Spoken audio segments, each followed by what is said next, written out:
Julia Tybel for Trendy Teen TV's One-on-One. I'm here today with Kevin Walsh to discuss his new book, The Marrow in Me.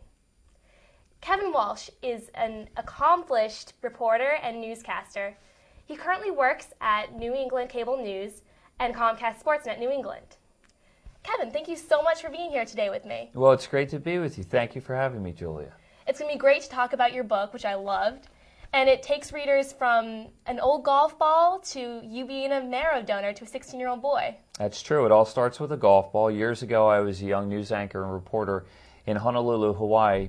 And I came to work one day, and my life changed forever. I was given the assignment of a lifetime to cover the story of a man named Chris Pablo, who went to the driving range at the golf course one day. And he got about halfway through his basket of golf balls, and he noticed that there was one ball that was in there that was different from the rest. It was old. It was discolored. He could tell by the dimple pattern it was probably 20 or 30 years old. The kind of ball that a lot of golfers would probably just kick aside or would hit without much thought. But something about that ball piqued his curiosity. And he bent down, he plucked it out with his hands, he turned it on its side to inspect it. And as he got halfway around the ball, he saw two words printed on the side. It was the words, "Beat Leukemia." Now here's the kicker. He had leukemia and was diagnosed just 3 weeks earlier. So that's how the story starts. And after that, miracle after miracle after miracle followed. But it all started with a golf ball. Wow, that was such a cool story. So that's mostly what your book was about, right? Yeah, it's about meeting him and about making decisions in your life, just being open to the possibilities of something else that's out there. Now, in telling his story, the golf ball having leukemia or cancer of the blood, that certainly wasn't going to cure his illness.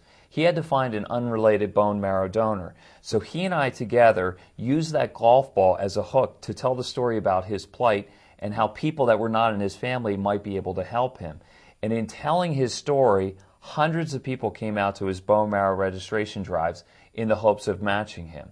And other people in the Honolulu community saw his story, other people that were sick with leukemia and were searching for unrelated bone marrow donors. And they said to the media collectively, will you do for us what you did for Chris Pablo, the golf ball guy, and tell our story in the hopes that we can get more people to come out to our bone marrow drives. And in the storyline, a 2-year-old girl came forward, a girl named Alana Dung, who also had leukemia. And largely because of her, 30,000 people came out to her bone marrow drives. And because of her, 86 matches were found. 86 people went to transplant. And I'm one of the 86. Oh, that's great. That's such a great story. Thank you. So I know that a lot of people are kind of iffy about getting a bone marrow transplant because they are afraid it's kind of painful to donate it. Mm-hmm. But I read in your book that you were under general anesthesia. Is this the standard procedure now?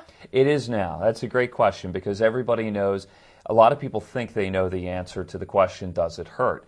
And a lot of people, when they ask me about it, they'll phrase their question in the form of a statement. They'll say, I hear it's very painful, isn't it? Well, it used to be at one time because doctors used to drill into your hip, into your pelvis, and they'd stick a large needle in there and they would suck the bone marrow out. Sounds really painful. It sounds painful, and when they did it 20 or 30 years ago, it was because they didn't give people the appropriate amount of anesthesia.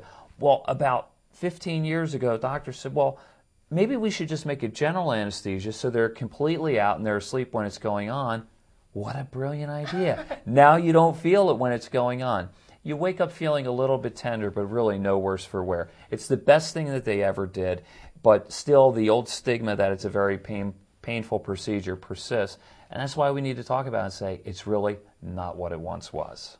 So I know you had to deal with some pain because you had some back problems.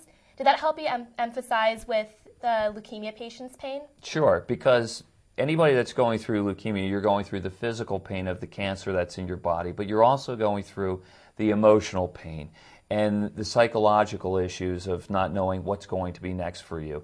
I was having health problems of my own at the time, just prior to the bone marrow harvest that I had. So I think I could more than sympathize with some of the people that were going through difficult times. I could empathize with them because I had some pain issues of my own.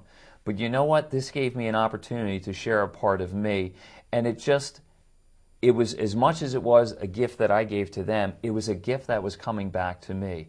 Because to know that you're the only person in the world that has a chance to save somebody's life It just makes you feel so special for just simply being yourself. It was wonderful to have the chance. That's great. So I know that donating bone marrow will change the life of the leukemia patient. How did it change your life, donating the marrow? Well, it just made me feel so special, and it made me realize that I'm small. I'm just one person in this world, and that there's a lot more going on than just whatever it is in my life, in my career that's going on. So, and it also made me look at other people and say, well, you know what, there's something special about you. You may not know how special you are, but I can tell you, and I can tell you right now, Julia, you, your mother, your friends, everybody is a bone marrow match for someone somewhere in the world. It's just a question of, will that person ever get sick, and will you be ready when the call comes?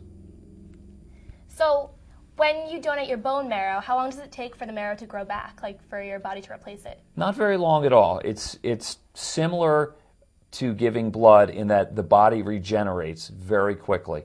If you were to go to your local blood center and give a couple of units of blood, you'll be fine within a day or two. And the same is true with your bone marrow. Your body somehow, some way, magically regenerates it. So within a couple of days, you should be good to go. In my case, I was at the gym working out again the next day, so it didn't take me too long to recover, as far as I know. So I know you're a big fan of athletics, and I read in your book that you ran a marathon to help support leukemia research. Would you ever do that again? Probably not, because I told everybody it wasn't my idea to run in the marathon. There were some folks who were in the local Leukemia and Lymphoma Society, the team in training, which is a specific group which trains people to run in marathons, largely to raise awareness about leukemia and lymphoma and also to raise money for it. They had heard about what I had gone through as a bone marrow donor and asked if I would run, largely to generate publicity for them. Running is not so much my cup of tea. It's not what I really like to do, but I realized I could be helpful to them. And in the end, I could honor the boy that received my bone marrow and some other people that were very special in my life. So it was one thing that I wanted to do to be helpful to others. I saw it as a personal challenge for myself, but to do it again, I don't know that physically my body could handle it one more time.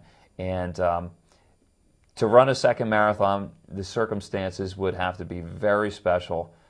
Maybe if I was to honor another person who received my bone marrow, if I turned up as a donor again, I would do it. But short of that, I'm not sure I would do it again. I think I'm pretty much one and done. Well, that's understandable. It's so amazing that one person can make such a big difference in the lives of someone else.